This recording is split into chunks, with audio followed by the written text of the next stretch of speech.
नमस्कार. आज आपण एका अशा विषयाबद्दल बोलणार आहोत जो खूपच इंटरेस्टिंग आहे. एक असा विषय जिथे हजारो वर्षांपूर्वीचं ज्ञान आणि आजचं मॉडर्न सायन्स एकत्र येतं. हो, आपण बोलणार आहोत मंत्रपठणाच्या प्राचीन प्रथेबद्दल आणि विज्ञान याकडे नक्की कसं पाहतंय हे समजून घेणार आहोत. चला, सुरुवातच या थेट प्रश्नाने करूया. विचार करा, खरंच असं होऊ शकतं का की एक साधा आवाज, एक शब्द आपल्या मेंदूच्या कार्यपद्धतीवर इतका खोलवर परिणाम करू शकेल? आणि गंमत म्हणजे ही काही आजची गोष्ट नाहीये. हजारो वर्षांपासून, अगदी इजिप्तपासून ते आपल्या भारतापर्यंत जगातल्या मोठमोठ्या परंपरा हेच सांगत आल्या आहेत की हो, आवाजामध्ये, शब्दामध्ये एक प्रचंड अदृश्य शक्ती आहे. तर मंत्र म्हणजे नक्की काय? संस्कृतमध्ये एक सुंदर व्याख्या आहे. मननात त्रायते इति मंत्रः. सोप्या भाषेत सांगायचं तर ज्याचं मनन केल्याने, म्हणजे ज्याची पुन्हा पुन्हा आठवण केल्याने आपलं रक्षण होतं, तो मंत्र. हे फक्त शब्द नाहीयेत, तर एक प्रकारचे साधन आहे, बदलाचं साधन. ओके, तर मग ह्याच्या जरा मुळाशी जाऊया. म्हणजे लोक हे नामजप करतात तरी का? यामागचा मूळ उद्देश काय आहे? काय होती ती उद्दिष्टे? आपल्या महाराष्ट्राचे थोर संत श्री गोंदवलेकर महाराज, बघा त्यांनी किती सोप्या शब्दात हे सांगितलंय. ते म्हणतात की जसा अंधारात काठी आपल्याला रस्ता दाखवते, खाचखळग्यांपासून वाचवते, तसंच हे नाम आहे. आयुष्याच्या प्रवासात मोह, लोभ यांसारख्या अडथळ्यांपासून आपल्याला वाचवतं, आपल्याला योग्य मार्ग दाखवतं. आध्यात्मिक दृष्टिकोनातून पाहिलं तर याची उद्दिष्टे खूप मोठी आणि स्पष्ट आहेत. पहिलं म्हणजे दुःखातून बाहेर पडणं. मग गर्व आणि अहंकार त्याला पूर्णपणे विरघळवून टाकणं, मनाला शुद्ध करणं. आणि एक अशी आध्यात्मिक संपत्ती जमा करणं जी म्हणतात की मृत्यूनंतरही आपल्यासोबत राहते. आणि या सगळ्याचा शेवटचा उद्देश एकच, आंतरिक शांती आणि त्या परमशक्तीशी एकरूप होणं. ओके, हे सगळं झालं अध्यात्म आणि श्रद्धेबद्दल. पण अनेकांच्या मनात प्रश्न येईल की यामागे काही सायन्स आहे का? आधुनिक विज्ञान याबद्दल काय म्हणतं? हे सगळं काम कसं करतं? आणि इथेच सगळ्यात इंटरेस्टिंग भाग सुरू होतो. बघा, प्राचीन ज्ञान आणि आधुनिक विज्ञान यांची भाषा कशी एकत्र येते ते. जे आपले ऋषीमुनी म्हणायचे अशांत मनाला शांत करणं, त्यालाच आजचं विज्ञान म्हणतं मेंदूची लिंबिक सिस्टम डिॲक्टिव्हेट करणं. म्हणजे काय? तर मेंदूचा जो भावनांना कंट्रोल करणारा भाग आहे त्याला शांत करणं. म्हणजे बोलण्याचे शब्द वेगळे आहेत, पण अर्थ तोच आहे. हा खरंच दोन जगांना जोडणारा एक पूल आहे. चला, ही प्रक्रिया अगदी सोप्या भाषेत समजून घेऊ. बघा, जेव्हा नामजप केला जातो तेव्हा आपल्या आवाजातून व्हायब्रेशन्स तयार होतात, बरोबर? ही कंपने आपल्या शरीरातल्या एका महत्त्वाच्या नर्व्हला, वेगस नर्व्हला उत्तेजित करतात. आता ही नर्व्ह आपल्या शरीराच्या रिलॅक्सेशन सिस्टमचा भाग आहे. तिला सिग्नल मिळताच शरीर शांत व्हायला लागतं. हृदयाचे ठोके कमी होतात, ब्लड प्रेशर नॉर्मल होतं, सगळं काही नियंत्रणात येतं. आणि एवढंच नाही, याच्या पुढे जाऊन मंत्रपठणामुळे आपल्या मेंदूत काही फील गुड केमिकल्स तयार होतात.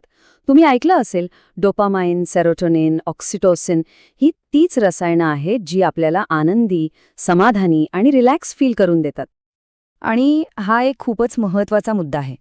रिसर्चमधून हे सिद्ध झालंय की मंत्रपठणाचा थेट परिणाम आपल्या मेंदूच्या इमोशनल सेंटरवर होतो, म्हणजे अमिगडालावर. हे तेच केंद्र आहे जे भीती, राग, तणाव यांसारख्या भावनांना जन्म देतं.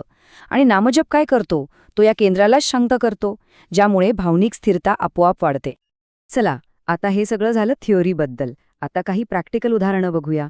काही विशिष्ट मंत्र आणि त्यांच्यावर झालेल्या सायंटिफिक स्टडीजबद्दल बोलूया. बघूया की काय परिणाम समोर आले आहेत. सुरुवात करूया सगळ्यात मूलभूत मंत्रापासून, ओम. याला विश्वाचा पहिला ध्वनी किंवा आदिमनाद असंही मानलं जातं. जेव्हा ओमचा जप केला जातो तेव्हा मेंदूमध्ये अल्फा आणि थीटा नावाच्या लहरी तयार होतात. या अशा लहरी आहेत ज्या सहसा आपण गाढ ध्यान करत असताना किंवा अगदी झोपेच्या अवस्थेत असताना तयार होतात.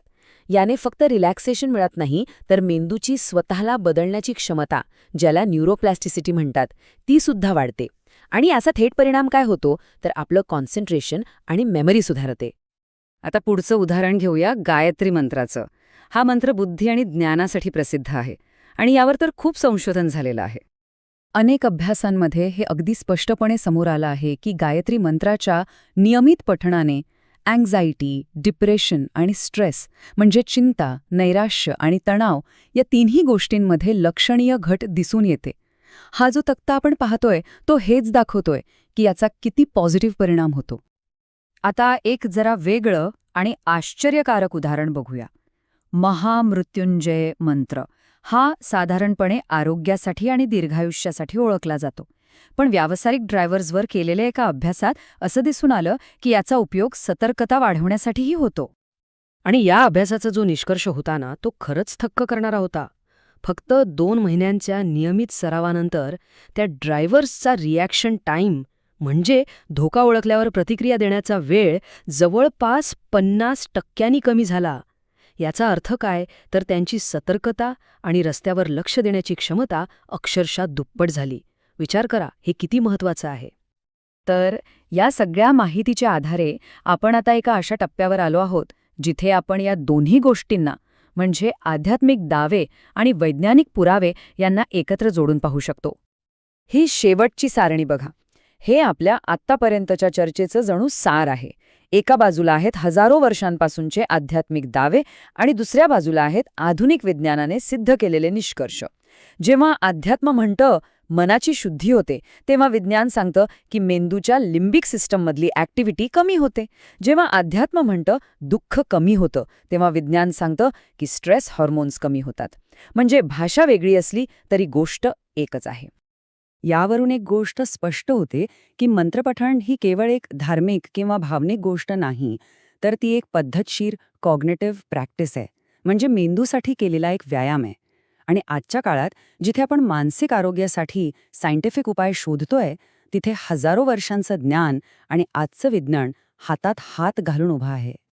आणि जाता जाता हा एक विचार सोडून जातो. जर ध्वनी, आवाज, शब्द हे आपल्या हातातलं इतकं शक्तिशाली साधन असेल तर आपण त्याचा वापर आपल्या आयुष्यात काय चांगलं घडवण्यासाठी, काय नवं निर्माण करण्यासाठी करणार आहोत.